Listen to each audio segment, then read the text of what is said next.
அஸ்ஸலாமு அலைக்கும் வரஹ்மத்துல்லாஹி தஆலா பரகாத்துஹு. அன்பிற்கினிய இஸ்லாமிய சொந்தங்களே, கண்மணி நாயகம் ஸல்லல்லாஹு அலைஹி வஸல்லம் அவர்கள் 7 காரியங்கள் வருவதற்கு முன்பதாக நீங்கள் நல் அமல் செய்து கொள்ளுங்கள் என்பதாக நமக்கு கற்றுத்தருகிறார்கள். அதில் ஒன்று வறுமை.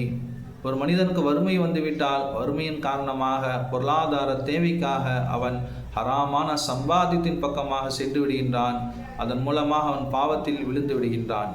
நபி ஸல்லல்லாஹு அலைஹி வஸல்லம் அவர்கள் இவ்வாறு துஆ செய்வார்கள், அல்லாஹும்ம இன்னி அஊது பிக மினல் குஃப்ரி வல் ஃபக்ரி. யா அல்லாஹ், குஃப்ரை விட்டும் வறுமை விட்டும் பாதுகாப்புத்தா என்பதாக நபி ஸல்லல்லாஹு அலைஹி வஸல்லம் அவர்கள் துஆ செய்வார்கள். சஹாபாக்கள் கேட்பார்கள், யா ரசூல் அல்லாஹ், குஃப்ரும் வறுமை ஒன்றாகி விடுமா என்பதாக கேட்கும் பொழுது நபி ஸல்லல்லாஹு அலைஹி வஸல்லம் அவர்கள் கூறினார்கள், ஒரு மனிதனுக்கு வறுமை வந்துவிட்டால் வறுமையின் காரணமாக அவன் குஃப்ரின் பக்கமாக சென்று விடுகிறான் என்பதாக நபி ஸல்லல்லாஹு அலைஹி வஸல்லம் அவர்கள் கூறுகிறார்கள்.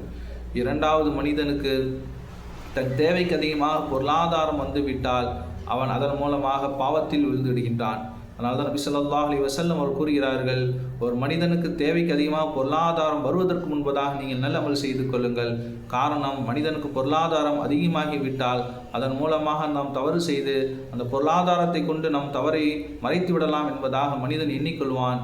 அதன் மூலமாக அவன் பாவத்தில் சிக்கிக்கொள்கிறான் என்பதாக நபி ஸல்லல்லாஹு அலைஹி வஸல்லம் அவர்கள் கூறுகிறார்கள். மூன்றாவது, மனிதனுக்கு முதுமை வருவதற்கு முன்பதாக நீங்கள் நல் அமல் செய்து கொள்ளுங்கள். காரணம், முன்பு போல சுறுசுறுப்பாக நல் அமல் செய்ய முடியாது. முதுமை வருவதற்கு முன்பதாக நீங்கள் நல் அமல் செய்து கொள்ளுங்கள். நான்காவது, ஒரு மனிதனுக்கு நோய் வருவதற்கு முன்பதாக நீங்கள் நல் அமல் செய்து கொள்ளுங்கள்.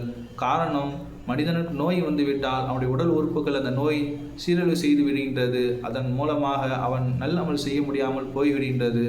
நோய் வருவதற்கு முன்பதாக நீங்கள் நல் அமல் செய்து கொள்ளுங்கள் என்பதாக நபி ஸல்லல்லாஹு அலைஹி வஸல்லம் அவர்கள் கூறினார்கள். ஐந்தாவது, திடீர் மரணத்தை விட்டு நீங்கள் அல்லாஹ்வின் புறத்தில் நீங்கள் பாதுகாப்பு கேளுங்கள். திடீர் மரணம் வருவதற்கு முன்பதாக நீங்கள் நல் அமல் செய்து கொள்ளுங்கள். காரணம் என்னவென்றால், திடீர் மரணம் வந்துவிட்டால் அந்த மனிதன் தன்னுடைய கடமைகளை சரிவரை செய்ய முடியாமல் மரணித்து விடுகின்றான். அதனால தான் நபி ஸல்லல்லாஹு அலைஹி வஸல்லம் அவர்கள் கூறுகிறார்கள், திடீர் மரணத்தை விட்டும் நீங்கள் பாதுகாப்பு தேடுங்கள். திடீர் மரணம் வருவதற்கு முன்பதாக நீங்கள் நல் அமல் செய்து கொள்ளுங்கள். நபி ஸல்லல்லாஹு அலைஹி வஸல்லம் அவர்கள் ஆறாவதாக சொல்கிறார்கள், நீங்கள் தஜ்ஜாலுடைய குழப்பத்தை விட்டு பாதுகாப்பு தேடுங்கள்.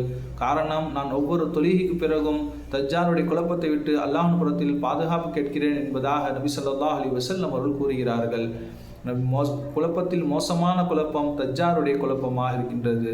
ஏழாவது, நபி ஸல்லல்லாஹு அலைஹி வஸல்லம் அவர்கள் கூறுகிறார்கள், நீங்கள் ஒரு நல்ல அமலை செய்ய நாடினால் உடனடியாக அந்த நல்ல அமலை செய்து விடுங்கள்.